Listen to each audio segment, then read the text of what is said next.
As necessidades, elas são os aspectos do nosso bem-estar a nível fisiológico, mental, emocional e espiritual.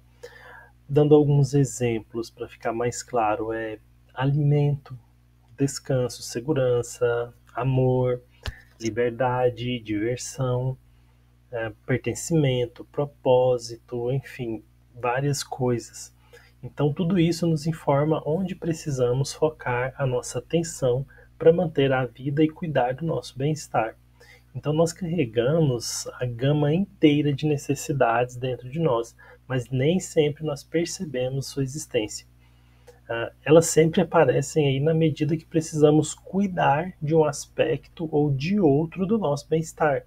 É, Essas necessidades, elas não são apenas aquilo que falta, tá? Então é importante entender isso. São aquilo que não cessa. Então, por esse motivo, são consideradas dinâmicas.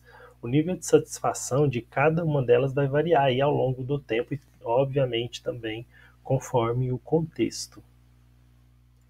Então, tudo aquilo que fazemos é para cuidar de uma necessidade. Então, por essa ótica, nós podemos compreender de outras formas, né, aquilo que julgamos certo e errado. Quando uma outra pessoa, por exemplo, faz algo que nós não gostamos, ela escolheu fazer aquilo para cuidar de alguma ou de algumas necessidades dela, ainda que a gente não concorde, né, que a ação que ela escolheu às vezes pode não ser uma ação tão legal, uma ação que funcionaria para nós, tá?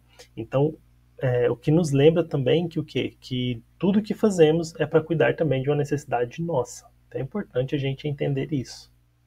Inclusive, o próprio Marshall Rosenberg, ele dizia que todo ato de violência é uma expressão trágica de uma necessidade não atendida.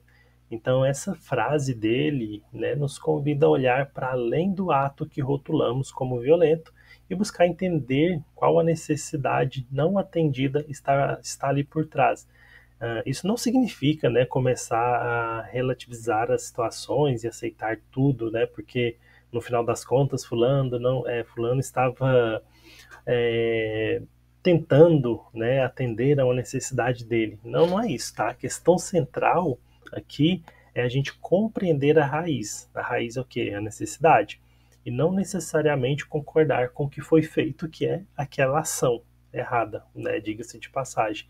Então, dessa maneira, a gente abre espaço para ver o ser humano por trás do ato e, ao mesmo tempo, né, nós discordamos profundamente da ação ou opinião manifestada ali por ele. Então, assim, vai ficar bem mais fácil a gente se conectar com as pessoas, até porque as necessidades, elas são, né, parte de cada ser humano.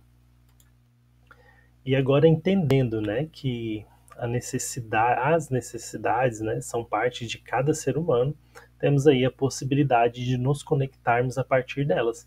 Então, por isso eu acredito que as necessidades, elas são pontes para conexão. Ah, Porém, né, devemos entender que precisamos adotar uma abordagem de comunicação que valoriza, né, e que respeita a humanidade compartilhada, que promove, né, obviamente, relações mais saudáveis, mais empáticas e também colaborativas. Na próxima aula agora a gente vai entrar, né, no pedido, né? Então o pedido ele vai reunir tudo que a gente aprendeu anteriormente, né? A observação, o sentimento, a necessidade. Então ele se concretiza através ali do pedido. Vamos lá.